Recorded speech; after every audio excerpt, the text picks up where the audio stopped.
Los menores son uno de los grupos de población más vulnerable a la contaminación. Los efectos del dióxido de nitrógeno en la salud de los niños y niñas está acreditado. De hecho, un tercio de los nuevos casos de asma infantil en toda Europa se han vinculado a la contaminación atmosférica y hasta un 11% podrían evitarse si se rebajara el nivel de polución a los umbrales que recomienda la Organización Mundial de la Salud. Ecologistas en Acción acaba de publicar los datos de medición de 114 centros educativos en Sevilla, Vizcaya, Oviedo, Cartagena y A Coruña, y ninguno está por debajo del umbral de los 10 microgramos de dióxido de nitrógeno por metro cúbico de aire que es recomendado, como decimos, por la OMS. Pero, ¿cuál es realmente la magnitud del problema de la contaminación del aire en las escuelas? Hoy en Plaza al Día, contaminación ambiental. ¿Puede afectar en el desarrollo cognitivo infantil?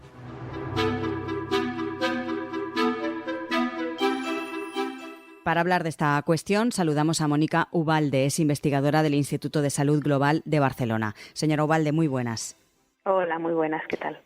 ¿Cuál es realmente la magnitud del problema de contaminación del aire en las escuelas? Porque muchas personas todavía desconocen que esto sea un problema real. La magnitud la tendríamos que pensar en dos dimensiones. Una sería la calidad del aire fuera, en los entornos escolares, y la otra la calidad del aire interior en las escuelas, ¿no? Bueno, por un lado, si nos centramos en la parte exterior, bueno, pues los niños y las niñas y sus familias, ¿no? Dedican muy poquita parte de su tiempo a ir a la escuela, ¿no? En su camino escolar, que bueno, depende de la situación, pero en la mayoría de los casos pues es habitualmente caminando o en algún caso en bicicleta o patinete y en otros casos en vehículo motorizado, ¿no? Ese tiempo, que es muy cortito en proporción con el resto del día, pues representa la mayor exposición a contaminación ambiental que tienen en todas las horas que están despiertos y despiertas, ¿no? Y esto tiene que ver, bueno, pues con los niveles de contaminación que existen en muchas ciudades, en muchos territorios, que sobrepasan los niveles recomendados por la OMS. Los niveles de referencia son calculados en medias anuales de exposición. Superan esos niveles de recomendación de la OMS que fueron revisados en el 2021 y se redujeron bastante para los principales contaminantes que están presentes, ¿no?, en los entornos urbanos, y también sobrepasan, pues ya la Comisión Europea ya está llevando a ley, ¿no?, a normalizar en normativa estos niveles, no llegando a las recomendaciones de la OMS, quedándose a medio camino con las normas legales que había hasta el momento, pues siguen sobrepasando en muchos casos esos niveles que unos son recomendaciones, pero van a ser norma en breve, probablemente a finales de este año, porque ya el Parlamento, la Comisión y el Consejo Europeo ya se han puesto de acuerdo y falta la última aprobación para finales de año. Decía yo que si realmente la sociedad es consciente de ese nivel de contaminación que rodea no solo el exterior de los centros educativos, como estamos comentando, sino también el interior. Llama la atención que se desconozca precisamente esta noticia y sean los titulares los que nos pongan un poco en alerta. Hay parte de la sociedad que sí que es consciente, ¿no?, de este tipo de esta circunstancia, pues porque realmente, especialmente si hablamos de entornos escolares, pues familias, ¿no?, y comunidad que está impulsando acciones pues a nivel de ciudadanía, porque tienen justamente conocimiento de esto, ¿no? Pero en general todavía sorprende que no haya una información suficiente para que, ¿no?, las ciudadanos y las ciudadanas tengamos esta conciencia y, por lo tanto, intentar actuar o impulsar acciones para el cambio, ¿no? Y dentro de las escuelas lo que pasa es que, bueno, que esa contaminación, esa mala calidad del aire que hay fuera, entra al interior y ahí se queda. Y entonces, bueno, hay una serie de condiciones de mala ventilación, ¿no?, por diferentes factores que hacen a veces que esos niveles de contaminación dentro de las escuelas puedan ser hasta más altos, ¿no?, o peores que en el exterior. Porque se tiene constancia de que esa mala ventilación o esa contaminación esté afectando de alguna manera a la salud de los estudiantes y del personal educativo. Sí, existen evidencias científicas, hay diversos estudios que han correlacionado, ¿no?, o han encontrado esta asociación entre exposiciones a determinados contaminantes. En concreto, bueno, tenemos el dióxido de nitrógeno, que es uno de los principales productos derivados de la combustión de los vehículos que utilizan, pues, combustibles fósiles.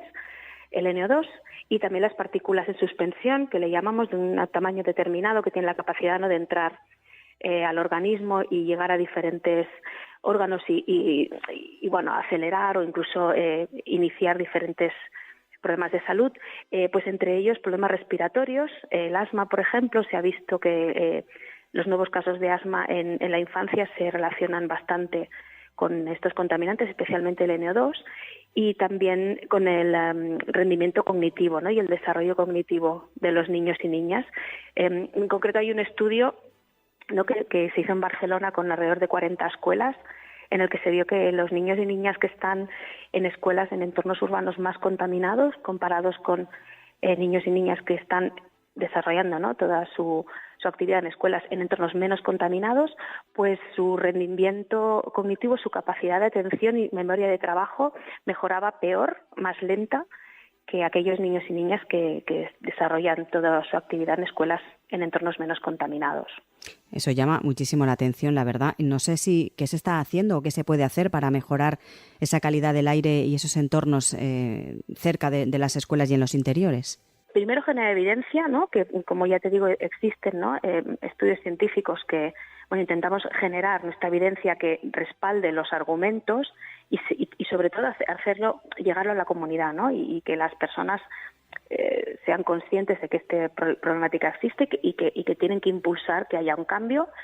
Entonces ya pues los actores, ¿no?, que toman decisiones, que diseñan las políticas públicas y las implementan, hay acciones para mejorar esa calidad del aire y que tiene que ver con el uso del espacio público, ¿no?, que se dedica especialmente el 70% más o menos a la movilidad no activa, sería el tráfico motorizado, que es la principal fuente de emisión de estos contaminantes, ¿no? Entonces hay programas, hay acciones en diversas ciudades de diferentes tamaños, pero no son suficientes.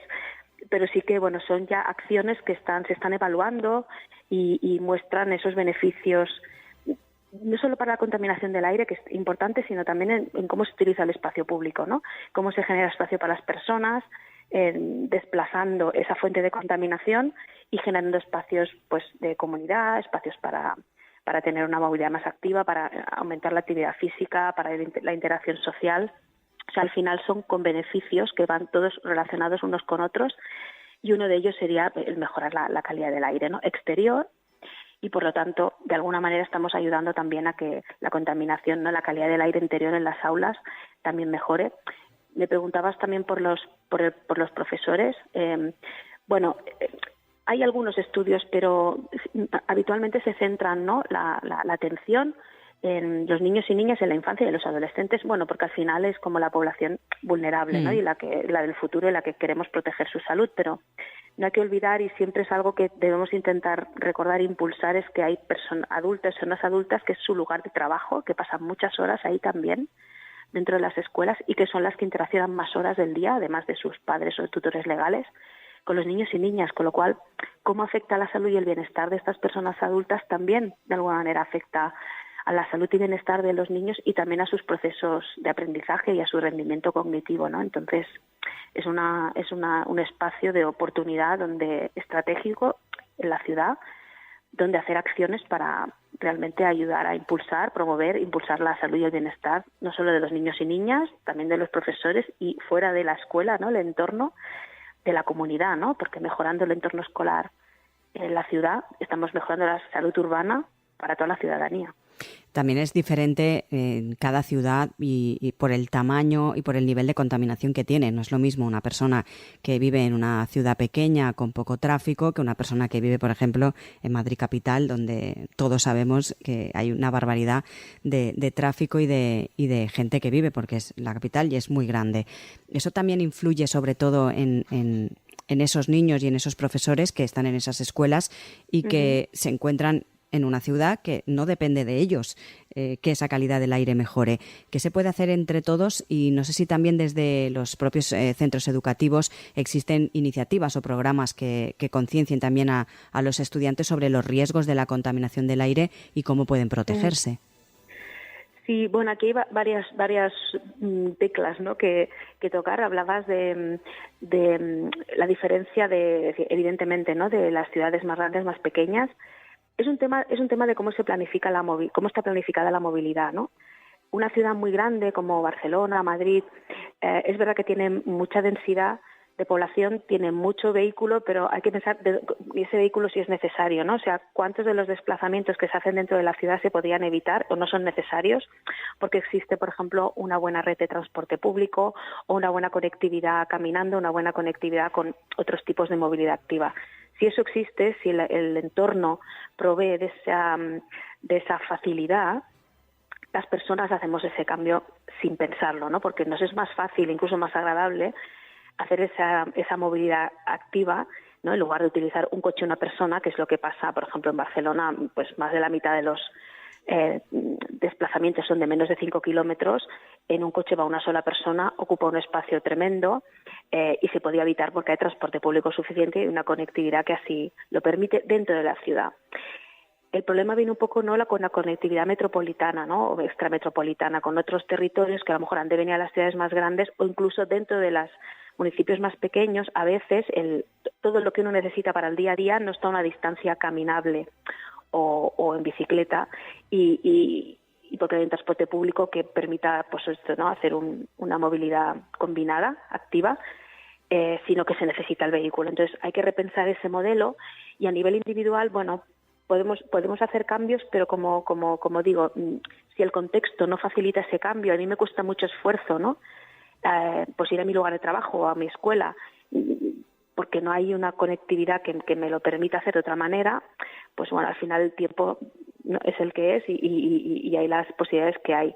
Desde las escuelas se hacen cosas, sí. Hay, de hecho, mira, estoy justamente estos días participando en el seminario de movilidad infancia y hay profesionales de todos los ámbitos y entre ellos hay educadores, educadoras, antropólogos, sociólogos, investigadoras y justamente lleva ya más de 15 años funcionando. Y bueno, justamente ponemos sobre la mesa qué iniciativas, ¿no?, en este caso son sobre todo de movilidad activa, que tienen que ver con eso. Cómo hacemos desde las escuelas, desde los institutos, que los jóvenes y los niños y las niñas incluyan en su pedagogía, ¿no?, incluso en los currículums educativos, incluir, bueno, pues toda esta manera de entender la movilidad de la ciudad de otra manera, de ver el uso del espacio público distinto. Se está haciendo, hay acciones y hay estudios, ¿no?, que, como te digo, generan evidencia científica y además tienen procesos participativos en los que intentamos también que los niños y niñas y los jóvenes pongan ese pensamiento crítico en identificar cuáles son los problemas que les preocupan, que creen que están, cómo se podrían cambiar, cómo los podemos medir, cómo pensar una acción para cambiarlo y cómo evaluar esa acción, ¿no?, ver si funciona o no. Entonces, están habiendo cosas que están funcionando, pero se tiene que seguir impulsando. Por eso aquí en este seminario en el que estoy participando estos días es un motor importante a nivel nacional, ¿no?, para impulsar estas iniciativas y estas acciones desde las escuelas y desde, ¿no?, los institutos. Pues Mónica Ubalde, investigadora del Instituto de Salud Global de Barcelona. Muchas gracias. Gracias a vosotros.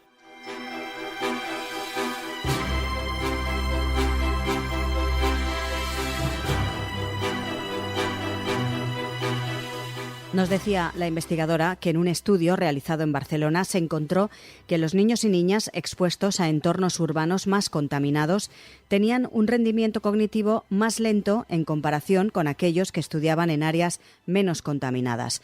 Estas evidencias subrayan, decía, la necesidad urgente de mejorar la calidad del aire tanto dentro como fuera de los centros escolares. Para abordar este problema, Ubalde enfatiza en la importancia de generar evidencia científica y hacerla, sobre todo, accesible a la comunidad. Además, destaca también la necesidad de implementar políticas públicas que fomenten una movilidad más sostenible, reduciendo la dependencia del transporte motorizado como principal fuente de contaminación del aire. Recuerden que tienen disponibles todos los episodios de Plaza al Día, así como el resto de contenidos de Plaza Podcast en nuestra web plazapodcast.es. También lo pueden escuchar a través de todas las cabeceras del Grupo Plaza y también en las diferentes plataformas de podcast. Por último, les animamos a seguirnos en nuestras redes sociales. Estamos en Instagram, en X, en Facebook, TikTok, YouTube y también en LinkedIn.